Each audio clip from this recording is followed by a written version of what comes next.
Bonsoir, bonsoir, c'est Congo News 24. Bande Konanga, comme toujours, avant de commencer notre émission, nous disons merci à Dieu, nous disons merci à nos chers abonnés et téléspectateurs qui nous suivent partout dans le monde et en RDC. Bande Konanga, soyez les bienvenus. À la une, Denis Mukwege à Yindisi, sur le tribunal international Bande Kona RDC. Alors, rapport ma pink ezo sala kaka don oyo kaka masolo alobi ki ataba alobi ndenge nini yangwe ko salama. Alors Denis Mukwege a contacté na ONU, alors toko développer ensemble. Deuxième point bandeko nangai. Les députés Yaituri Bandeko, Iber Berokan, condamné à 1 an de prison pour rébellion contre l'état de siège. Bandeko, bazo zala contre l'état de siège. Bazo telemela ngona ndenge mokano ba vérité bien bandeko. Toko yoka condamnation na ye en direct à Ituri. Alors, toko développer ensemble. Troisième point bandeko nangai. RFI à Yindisi a dévoilé John Numbi Bandeko de l'Afrique occidentale vers le Kiba.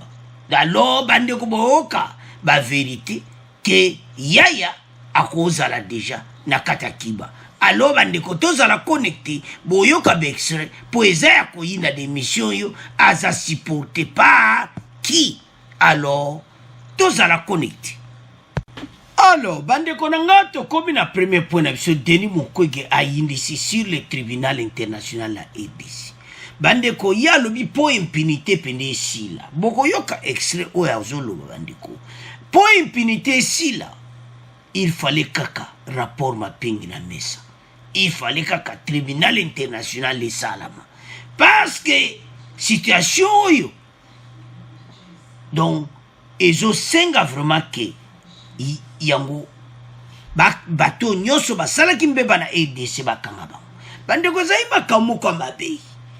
Alors le prix Nobel Denis Mukwege insiste pour la création d'un tribunal international pour la RDC.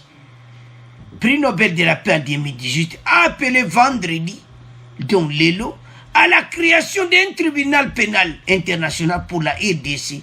Donc l'Est est en proie aux violences armées depuis plus de 25 ans. Denis Mukwege Galobi, malgré l'état de siège instauré dans le Kivu et en Ituri, depuis début mai, la situation sécuritaire ne semble pas s'améliorer dans ces provinces, écrit dans un communiqué de Denis Mukwege évoquant avec effroi les récentes tueries qui ont fait des dizaines de morts dans les territoires de Beni et Iru. Il y a lobby que makambo yo ceux qui bateau tout bazo tia mutu makasi bati lelo tozo bundana ba groupe armé oyo et ça parce que on y a côté makambo te rapport ma pinge va na mesa. Alors amona ki monusco koyebisa bango kosola na bango parce que ce n'est pas possible bateau basala bambeba na EDC ceux qui va réparer wana te ya lobby selon yi azomona kimbebe banaka ko continue.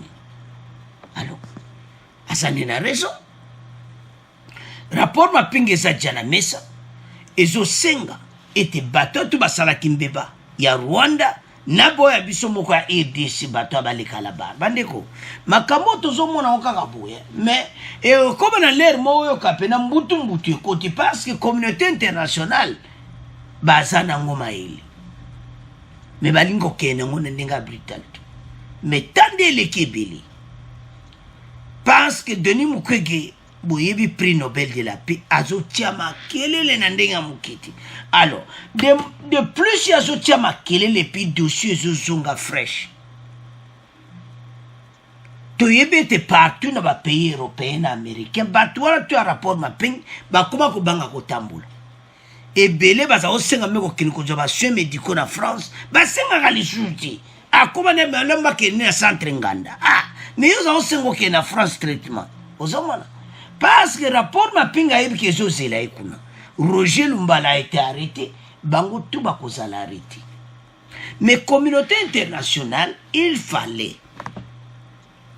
basala rapport basala tribunal international RDC ba juge international bazawana ba juge congolais bazawana nde tozomwana ba photo wana donc tant ba tribunal moko commun pona ko traiter makambo ya RDC parce que bango bakosala lelo traditionnel mais international est important parce que bato ba utende libanda ba yako détruire mboka na biso et puis lelo so totali ba rébellion nyonso ezoleka kuna ce sont les pays voisins et c'est les mêmes pays voisins au ba détruire mboka na biso mais Kagame soko ajui parole bato neso ba jui parole balobaka ke bato a RDC bazana kasi ambassadeur rwandais dernièrement a ute koleka alobi ke bato a RDC pe bazana kati donc bayibi na bango ke masolo ekokota mokolo bandeko tolo balikambo ya rapport mapingi koyina mais avant de progresser toyoka na extra Denis Mukwege bon to continuer mission na biso po lelo na Bukavu ezaki ya koyina. Dr Denis Mukwege insiste sur l'établissement d'un tribunal pénal international pour la RDC et le soutien des Nations Unies à la mise en place des chambres spécialisées mixtes. Le prix Nobel de la paix 2018 l'a dit dans une déclaration faite hier à Bukavu suite à la montée de l'insécurité au Nord Kivu et en Ituri malgré l'état de siège. Question: quelles sont les solutions préconisées par le Dr Denis Mukwege pour restaurer la paix dans ces régions? La réponse avec vous, Cynthia Bachizina Bizana. Le docteur Mukwege part d'abord d'un constat, celui de l'échec des solutions politiques et sécuritaires pour pacifier le Kivu et l'Ituri. Il est donc convaincu que seule l'appropriation des mécanismes de justice transitionnelle permettra un retour durable de la paix dans ces provinces. Le temps est donc venu pour le chef de l'État de concrétiser son engagement à faire adopter une stratégie nationale holistique de justice transitionnelle, rappelle le prix Nobel de la paix 2018. Ainsi, en prélude de la prochaine Assemblée générale annuelle des Nations Unies, Denis Mukwege invite le président Tshisekedi à demander de manière expresse à l'ONU l'établissement d'un tribunal pénal international pour la RDC, mais aussi le soutien des Nations Unies à la mise en place de chambres spécialisées mixtes. Dr Denis Mukwege est persuadé que ces actions sont nécessaires pour rendre justice aux victimes des crimes les plus graves et mettre fin à la culture de l'impunité qui alimente les conflits dans notre pays depuis les années 90. Cynthia Bachizi, Bukavu. Alors, bande konanga to landi biso nyonso na Denis Mukwege alobi fo batia pression na ONU ba ko aider biso parce que rapport wana bandeko peut-être vous connaissez, peut-être vous connaissez pas, rapport wana ebima depuis 2010. Alors ba yaya ba du rapport ba bombi ona kata valise ba linko la loba na ba congolais ke rapport bo ebima l'air fachinda ye ndi ba ekola musa makambo nyonso. Alors la question qu'on sait, pourquoi le gouvernement Kabila ba bomba ki rapport wana? Pourquoi et ba bomba ki? Donc ils ont mona clairement parce que ba membre gouvernement ebele bazana kati. Bandeko ba ebele ba député ba ebele bazana kati rapport mape. Batwana baza batu moko il faut bako sambisa bango na tribunal international tozawa. Même à ça prend du temps. Comme Denis Mukwege azali prix Nobel de la paix. Alors, yeso alobi likambo mokili ezoyoka. Yango zomona be inquiétude eza makasi pa bato. Pe bayebi ke do bazana problème parce que situation oyo bandeko na ngai il faut ba résoudre ngo le plus tôt possible. Il y a lobby que pour insécurité ici là. Abi tellement que ba tie yango te batu muso mazo sala kama kama parce que lelo soko salami. Ba moni ke koma kama tribunal international na Nord Kivu, na Sud Kivu. Makambo tu esala mate. Makambo tout état de siège na ba guerre tant na est ba te belé ba sana kata zamba ba ko pakata. Parce ba ebike awa oni et comme makambo ya conseil de sécurité awa eza mubudu. Pour conseil de sécurité ko tindo batu ya boete et ko zalo ba yemba la mo ba sali makambo ndenge salamaki epaya na Libye. Na Libye tango nika bakati mbala moko départ ya président Libye. Donc bango soki bakati na mesa bato nyonso bazala kati ya rapport Maping masolisi. Mais bayebaki, même si ça prend du temps, bato nyonso so bazwi bango sur le territoire européen, ba voyager sur ba côté kuna te. So bazwi bango parce que neti Kagame azana no président de la République. Azana immunité ne présidentielle na bakabu. Donc ndenga zawana mokolo kaka Kagame kolongwa président ya Rwanda. Bondi melanga akozala ba okange na rapport. Ata babata mi bakimi yango bakoyaka na kati nango parce que bandeko bato yo l'air mo atala ba président africain salanga mao. Bozo yebati ke bato yo songo zana bango bien zalano lokola bafachi makambo wana zane na makambo wana te. Mais bino bato bozana makambo ya mabe bamindele ba okipeta un jour ka ba okanga yo kana makamba be wana bosala sala. Alors karate to mona fatia gotia pression na likambo oyo pour Denis Mukwege nda opelisa moto de sa passé Fachi lui-même l'avait dit tangu ye Kagame azo minimiser net rapport wana ke makambo wana eza solo te tout ça bango batia ko sala guerre na RDC. Fachi avait dit ceci. Malgré tout ce que la bien bon voisinage, mais on n'exclut pas la justice dans cette affaire. Dans le Loban et le Makambobi. Justice ko salama. Bako kanga batuana nyonso ozare. Alors batuane belé. Ba osala tribunal la bango na CPI. Tozaleo. Ba mi konji o tout. Ndebozo mona biso ba voyager soute. Oh, tout bazana kata rapport Mapinga loke na basé belé o bazana na ancien gouvernement. Gouvernement oya Kabila. Basé belé. Ba voyager aller soute po ba yebi ke soka na bimi. Tanga no kitarabwe. Oh na Roissy na Zaventem. Oh na New York ozo kitakabwe na Kennedy Airport. Bayambiu. Rapport aneza partout. Ya monde ba voyager kali susuti. Alors bayebeti baumba zo kima ko voyager pour ba kanga ba on a rapport Maping koto Denis Mukwege pas zo tia pression ke ko salama. Alors to landi biso so ne extrait wana bandeko bato bako kima na bangwa to pesa ke expression mon émission mo le kaka to lo baibo on a du avion nazo kene Dubai avion du problème. On fait atterrir à Paris, mais yo muta rapport Maping ozana kata avion bako zoe. Ba logoti ah yo ke Dubai mais avion ça problème alors bino tu na contrôler wa bisaka bo rapport Maping ozare. To alia ba kanga bango ebeli. Yango mona bango pe ba yele arrestation Roger Lumbala bango tu ba kimi ko voyage. Mais rapport Maping ezo zelabno partout. Banzela bagoleka. Rapport Maping ezo so nazawa. Mais pression o Denis Mukwege zo sala. Tous en espoir. On est à koyoka. Parce qu'on n'y ngazana zo yoka pression que il faut salam. Alors, tu tiki premier point na bino, tu komo kena deuxième point. Alors, bandeko nanga to komi na point na biso o ya mibale député ya Ituri condamné bandiko. Soki bazo kanga batu oyo parce que bazo sala makamba mabe bandeko député oyo a telemeli musala ya état de siège. Bon, ozo linga état de siège salamati boze kolela ke voilà awa insécurité état de siège yi bandeko likambo nyonso ezwaka mwa temps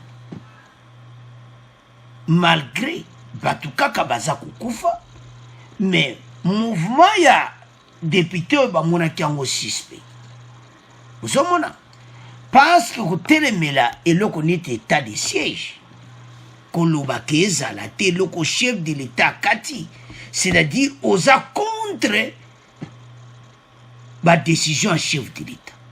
Donc, je sais pas mabe. bandeko badepute oyo bawumeli bayebi Ituri très bien koleka biso nyonso bango baye mozindo nango alors bango baza kobo état de siège bazopesa ba raison valable ti soki ozoloba mpona kokufa bato bazali kokufa kaka avant même état de siège eya malgré état de siège eza likambo nyonso ekosila mbala moko te mais mouvement na bango baomona yango suspect c'est parce que donc baosepela nango te au beau état de siège non toomona yango clair te oui d'une part bazo réclamer que voilà bato baza kokufa et tout ça mais yo kokoboya mobeko chef de l'état katite et puis ce qui est grave il est allé même na lieu oyo bazoya na ba matériel ya état de siège pour na mener rébellion na bato wana place ne batiaki maboko. Ce n'est pas possible. Avançons. État de siège en Ituri. La justice militaire condamne le député provincial Iber Berokan à 1 an d'emprisonnement. Bande oboko yoka ndenge bakati yango, ndenge ni bakati le toko tiela bino extrait. Alors ils ont ça la mawa pourquoi? Notre beau pays, ba député provinciaux baza clarté. Pourquoi tozolo baza clarté? Parce que ceux qui ont boy les camps, il faut payer sa solution. Que voilà, un député provincial, le député provincial de l'Ituri Beranaka a une année de prison. Berokan, je m'excuse, a une année de prison à l'issue d'un procès marathon en procédure de flagrance. Le verdict est tombé peu avant minuit heure locale. Cette juridiction a dans son arrêt reconnu cet élu du peuple coupable de rébellion contre l'ordonnance du chef de l'État congolais Félix Antoine Tshisekedi Tshilombo, décrétant l'état de siège. Yé alobi, état de siège et kozala ti. Ah, oboyango. Pesa raison. Raison valable pendeati. Bandeko. Bato bazwela mo ba ide mabezaka baomo moto alukaka makama banda kala toyoko ba député bele ba collaborer na ba groupe armé bango baza bato okuti fala baza canal la message ya kitoko na l'état mais bango ba komba barrage ba blocage que état de siège simba te po ezalati alors simana yango monsieur Iber Berokan ndengo telemi devant ba magistrat ya justice militaire auditorat militaire yebisa biso eloko nini vraiment yozo boy état de siège ozo pesa ba explication na yo clarté parce que yoka ke bino parmi bino ba député pe bozo collaborer na ba groupe armé alors ce qui raisonne eza clarté bazo mona ke yo posa na groupe ya bo bazo collaborer na groupe armé. Alors, auditorat militaire a prononcé verdict na lelo bandeko ezo sala endinga zana ezo sala passe ake na ndako mulili pour inani pona koboya kotosa oyo chef de l'état kati il faut toyeba mibeko mais même si pas ça tala batu nde bazokufa na Ituri ozana message à bien yaka nango na FARDC. Alors bandeko toyoka extrait oyo ya condamnation na ye bon to continuer mission na biso. Un détour par l'Ituri où le député provincial Hubert Berakchan a écopé d'une année de servitude pénale principale pour rébellion. Le verdict a été prononcé tard la nuit dernière à Bunia, chef-lieu de la province, par la cour militaire qui siégeait en procédure de flagrance. La cour militaire s'est cependant abstenue de divulguer les faits de propagation de faux bruits et d'imputations dommageables retenus à charge de cet élu de Bunia par le ministère public. Reportage à Bunia de Martial Kizabiamungu. Arrêté jeudi après-midi à Kounia, sur ordre du vice-gouverneur de l'Ituri, le député provincial Hubert Berochan a été directement mis à la disposition de l'auditorat militaire supérieur. En effet, il est accusé d'avoir perturbé l'ordre public en pleine cérémonie officielle présidée par le vice-gouverneur pour la remise de kits informatiques, un don du gouvernement central à 11 écoles publiques de Kounia. Selon le ministère public, le député Hubert Berochan se serait improvisé en surveillant et contrôleur du matériel remis. Après 8 heures d'audience, la cour militaire de l'Ituri s'est prononcée et a reconnu l'élu de Bunia coupable de rébellion, le premier président de la cour militaire de l'Ituri. La prévention des rébellions mise à charge du prévenu Béro PAC. Il en condamne en conséquence une année de servitude pénale principale. Ordonne son arrestation immédiate. Les collectifs des avocats du Contadé annoncent qu'ils vont faire appel à cette décision qu'ils qualifient d'injuste. Maître Christian Outeki s'est dit confiant quant à l'issue de cette nouvelle procédure car il estime que l'ordonnance du chef de l'État décrétant l'état de siège n'interdit pas à un député de porter son regard sur l'utilisation de biens publics. Maître Christian Outeki. L'ordonnance du chef de l'État ne lui interdit pas ni de se présenter à une cérémonie officielle. Bounia, Martial. Alors, Bandekoranga, nous avons suivi. Avocat Bazara Kakawan, qui va interdire, il y a une ordonnance wana à se présenter, place wana bayakina blokoya, état de siège, donc, ayako, ça la mouvement nae, oazo continuer à rébellion.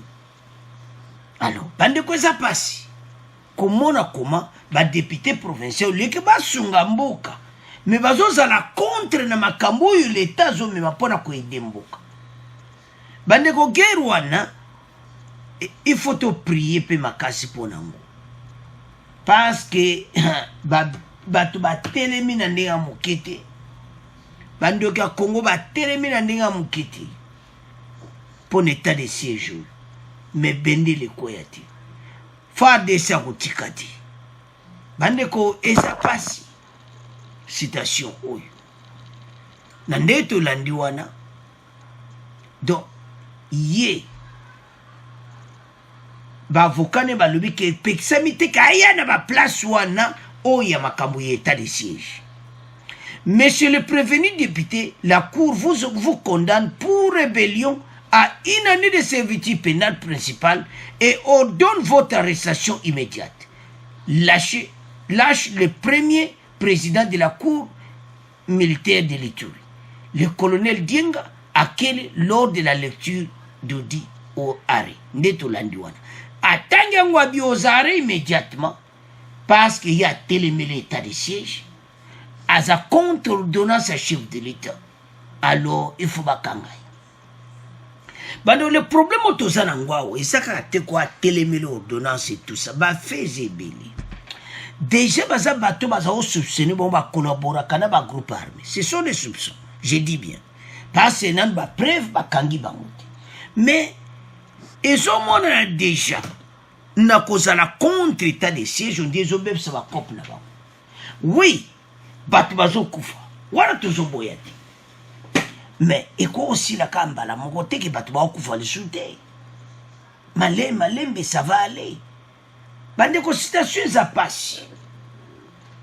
Ceux qui va débuter, va soupçonner, bangote, n'a qu'à comprendre des actes, voilà, état de siège, on peut, et aussi m'a débonné. Mais, bino disait, va soupçonner, qui bino qui va coopérer dans un groupe armé. Boya le chouko pek état de siège, zalati. Alors, rébellion en dingon est quoi accepter à moti. Un élu provincial, pour travailler pour l'intérêt, bande quoi béni, bazako souffrir, bande quoi Ituri, je m'excuse, bazo souffrir, mais yo attaque député ya Ituri, au mona qui ose à la contre l'état de siège. Bande quoi ça clair, batu bazo film ça va poche na bango, nan marque na bango. Je dis bien que bazo soupçonner bango. Mais ma kamango est la vérité parce que peuple a zolo bayango. Que ba député belé, bazana Nord Kivu, ba kotaka, do bazaka en contact na ba groupe armé na Zamba, na ba ADF.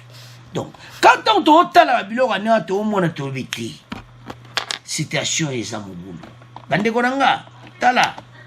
Situation yo photo télémayango. pays oyo bato ba souffrir mingi toko continuer lisu ko souffrir ti et comme ta congolais nyonso afungola miso na ba dongolo miso oyo ba telemeli Congo parce qu'il y a un député provincial il ne pouvait pas agir ainsi et non ni yalinga sala ayi akutani na ba gouverneur militaire ayi expliquer bango tala citation tala bateau yo bat bango fallait kutu ba aider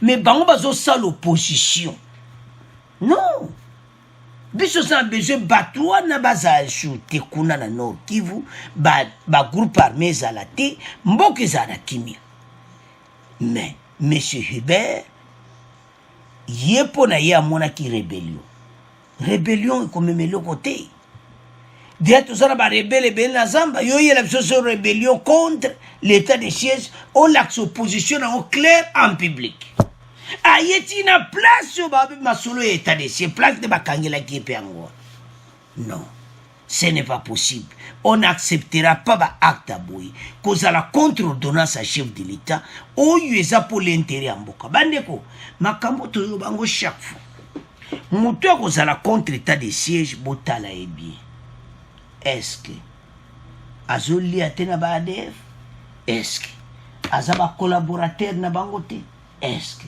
aza ba collaborateur ba groupes armés te parce que et comme un commerce les groupes armés à l'est c'est du commerce pur et simple yaba oyo bazo timula na Ituri na Nord Kivu ça fait mal pour notre beau pays mais l'autre lobana ba député provinciaux botikali et pe sa bino leçon parce que bozo sa musa na bino bienti donnons un exemple que état de siège et au marché c'était comme des bozolo mais l'on est bino beaucoup ça beaucoup yana l'état pour expliquer bon lobi les au marché te bon lo baka te que o batu ba kufindo ko laksa ba makamoko eze o ekosu parce que avant état de siège ya batu bazai ko kufa état de siège pour esilisa ya mais esili mbala mokoti et qu'on se rappelle au moins batu bosiliki nango oui tu zo comprendre mais ko kende jusqu'à rebeller ko lo baka état de siège za shooter tout ça wana opposé Mibeko Obuke Mobeko contre au chef de l'état lobi alors bakangia obeta inani bandeko ba député il faut ba fouiller bango bien j'ai dit bien ba fouiller bango parce que preuve zato bakangi bango ke basa ba collaborateur mais ba acte na bango nde ezofunda bango ke basa ba collaborateur ya ADF ba collaborateur ba groupes armés et puis peuple ana yebi peut-être peuple pas au signaler que tala tatawana moni tatawana talabo osama ba fundi pe bango ba kangi pe bango donc c'est ça andeko pays yo eza pays mo fo batu ba vivre en paix et comme la lero congolais minu nyoso libanda congolais zo sepela aza ko réjouir mais au sala pasi pe mawa comment au lieu que congolais a sepela congolais zo souffrir na kati mboka yemoko kaka poto sana ba minere ba chinois kuna pe bazo coopérer partout ba kangi ba chinois na ba ougandais baza pour le moment na prison de l'autre côté ministre la mine makamure ba dossier ne donc tout ezo sala ka passe alors nous devons totalement pona mboka na biso. Ça, c'est notre beau pays.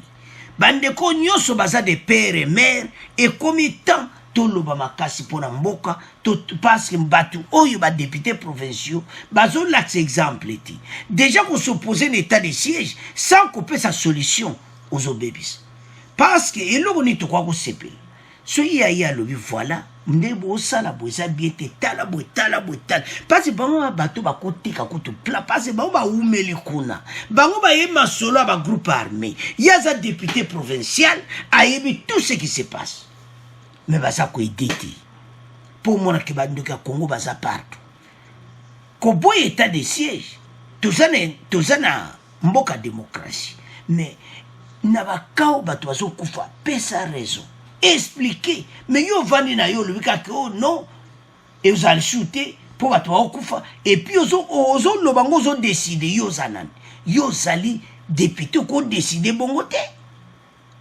état de siège zalate alors bande ko ngai loto lobawa to betande cité que to supporter gouvernement oyo to supporter FARDC bendele ekoyati parce que biso négativité za trop biso to tala côté à bienti biso tala ka côté à mabe bato ba okufa mais to tala te ba terrain oyo FARDC zo gagner du jour au jour soki lelo gagner na mboka oyo ADF akira mwa mboka mo ba sali masulu biso to komi kotomboka non alors azozare ndeto la ndine exerwana to komo kende sikoyo to tiki pona bino to kena troisième point. Alors bande konanga to komi na point na biso oya John Numbi bande ko ça chauffe toujours dossier oyo ezaka dossier mo toujours lelo yo ka nouvelle bimi lelo nouvelle bimi bande ko RFI a dévoilé John Numbi de l'Afrique australe vers le Kiba. Balobi ke Kabila azana makamwe be na Kiba, alors John Numbi a kozala kuna. Toko yoka extrait, nde ba ko expliquer ba bana nde ba kanga ba arme, arsenal nde ba kutaki na ndako na yema kaboto lo bakina be mission elikaki. Ba français ba rapporter ngo lisusu nyonso, na ba photo, ba album tout ça ba français ba reporter. Alors bandeko RFI alobi yango alo bandeko ezali pasi pe mako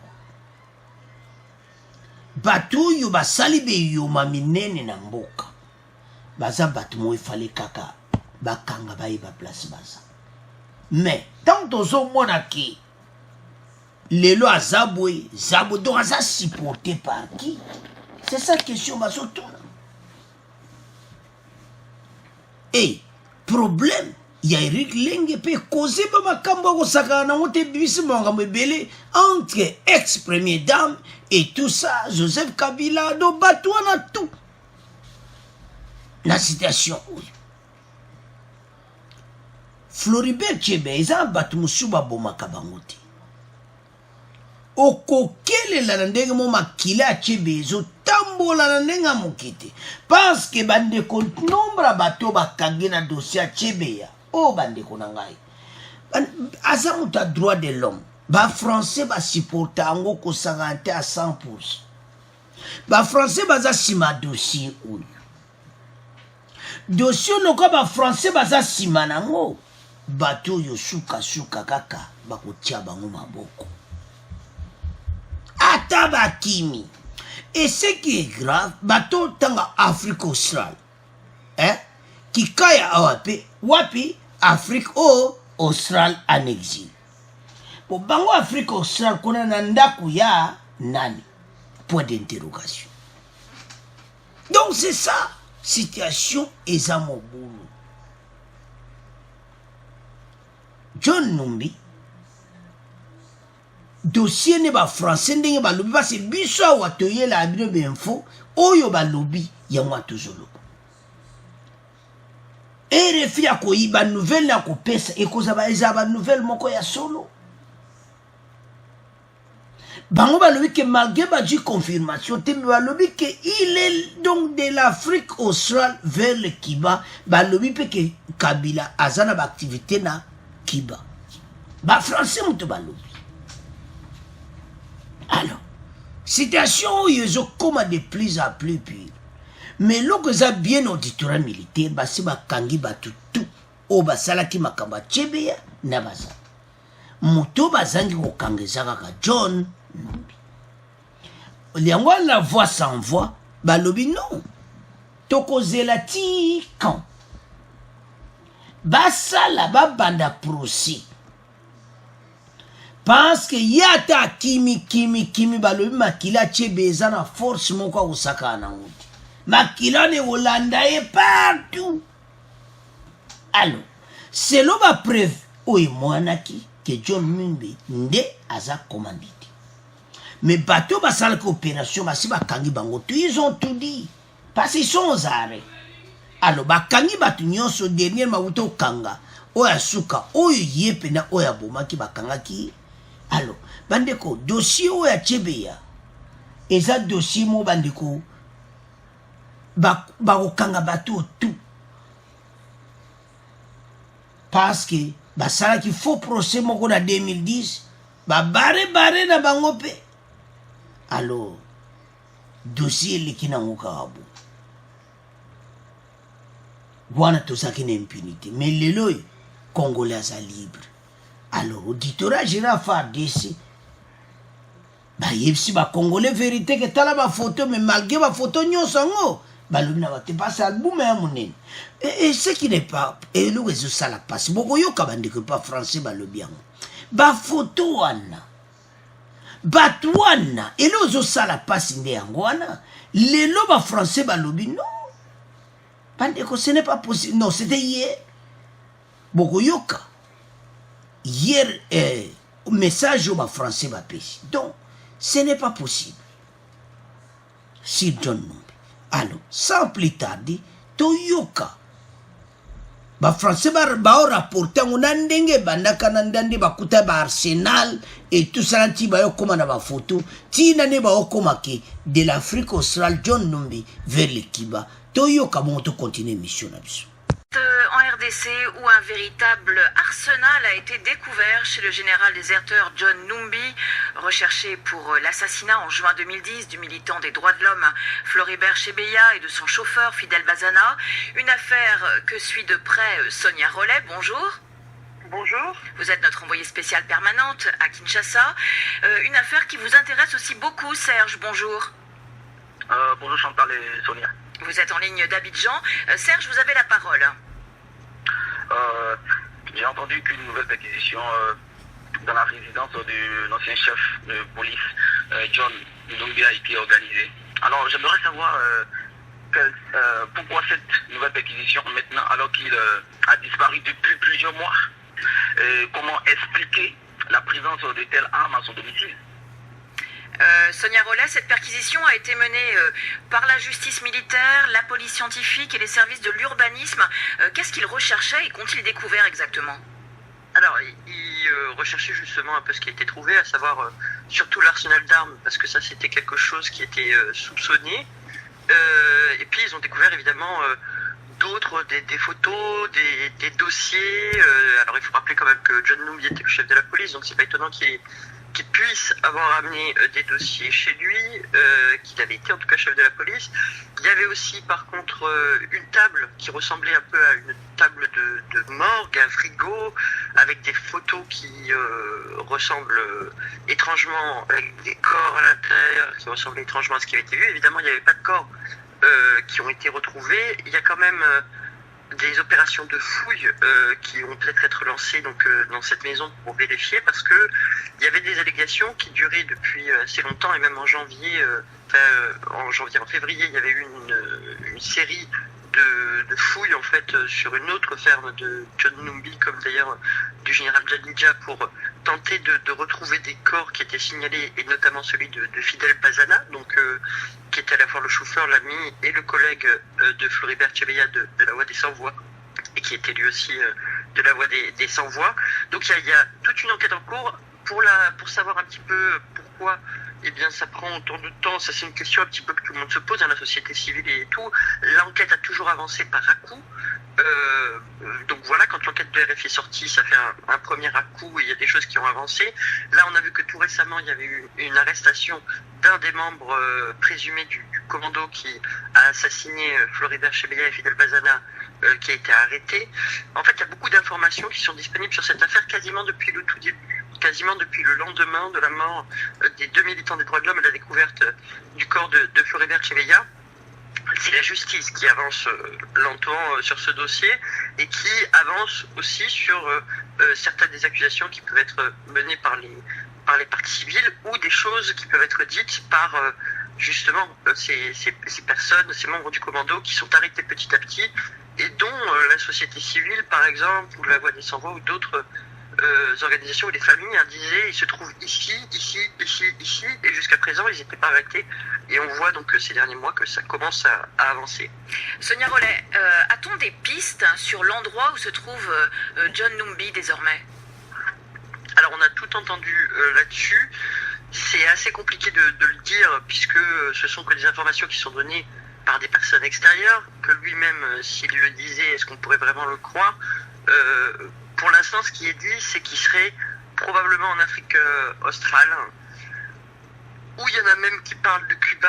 La destination de Cuba est souvent citée en fait pour la destination d'anciens dignitaires de Joseph Kabila, mais jusqu'à présent, il n'y a pas eu de preuve, il n'y a pas eu de déclaration des autorités, il n'y a pas eu de confirmation officielle du fait qu'il était en exil et qu'il était dans un pays étranger. Merci beaucoup Sonia pour ces précisions. On vous retrouve très vite sur RFI pour suivre. Alors, Bande Konanga, nous avons suivi. Ba raconter histoire nyonso. Tina question ba tuni ki ba trace na yeza ndenge nini.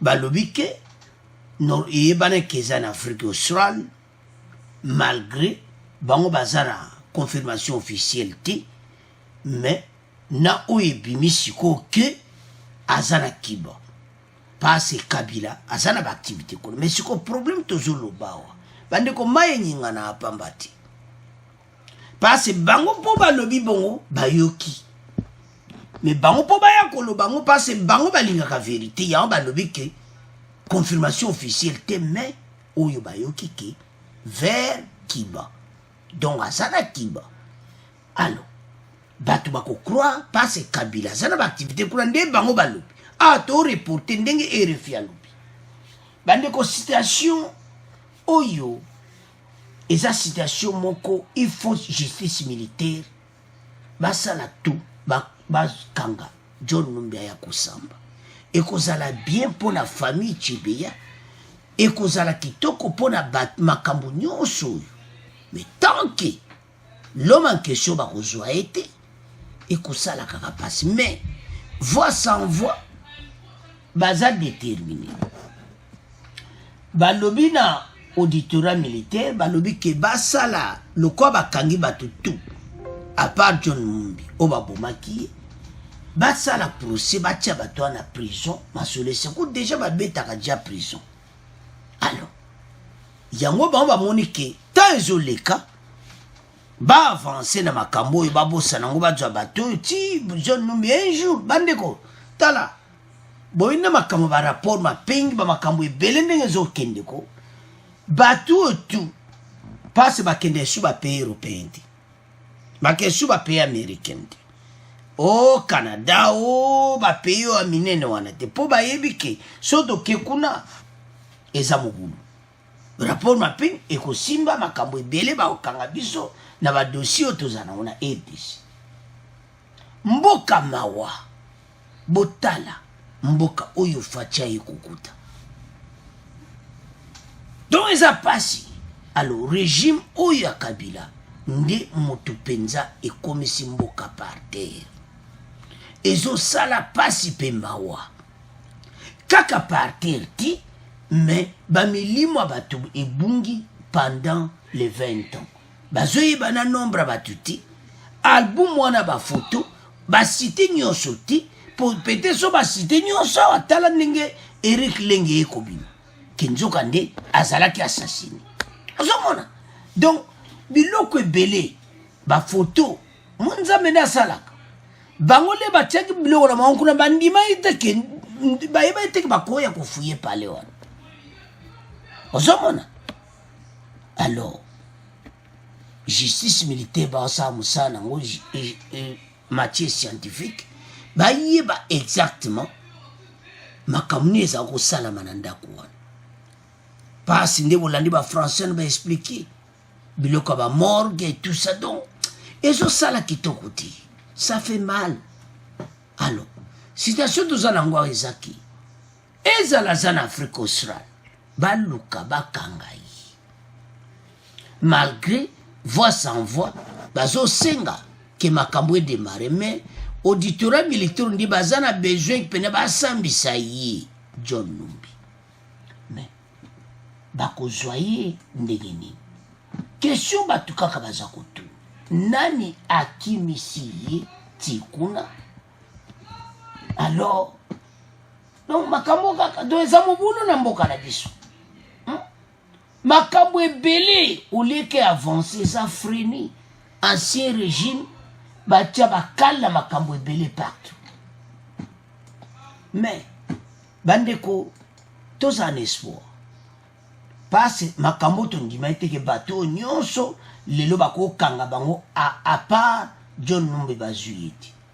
Mais to féliciter quand même justice militaire pour bakangi bato presque nyonso na service à renseignement pour bakangi presque bato tout na bo basala pene opération bazoboma bakangi bango nde tolandi wana.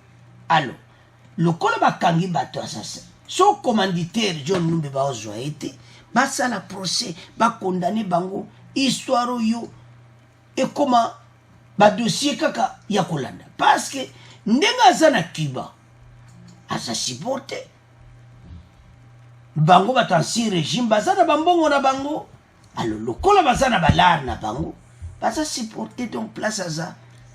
Mais mokolo ezali bandeko ekoma appeler moko ozaki nango pene bani kovide ko ekoma na l'air moko a place okendiki ambiscade mobo hein parce que kuna pe bakote ya Kiba Haïti partout kuna baaméricain basopani pe kote kuna un jour kaka ambiscade ka bomona bayokutana yaya basimbi. Donc c'est ça bango bakokima me nzambe azomona yo kima bato me apongo nzambe wana oyo nyonso mama Chebe yazolela nzambe akotika te akotika mama Chebe ya te parce mama wana alelaka ti lelo babomo bali na ye alobaka yango chaque fois. Alors posa na ye eza ete motu oyo bato babomaki bango bakeye na prison mais basi bakangi bango yango voix sans voix bazosenga ete basala tribunal ebanda ata John Numbi bamoni ete tribunal ebanda parce bakozela te ti wapi bato oyo babomi mboka na biso bato mpe bakufi makambo ebele nyonso ya mabe ezosala pasi dans notre pays. Mais mokolo ezali tolandi bafrançais wana baexplike yango clair mais bapetisi te ke tribunal ezosala makambo ya marche ndenge balobi wana ke Afrique océan Kiba bokoyoka na mikolo koya boyokaka penaka confirmation parce que il n'y a pas de fumée sans feu. Mais atabo kimi bakokanga pe. Alors bandeko nanga c'est à ce point to comment clôturer mission na biso. Bon abonner massivement. Merci na ba commentaire. Au revoir, à la prochaine.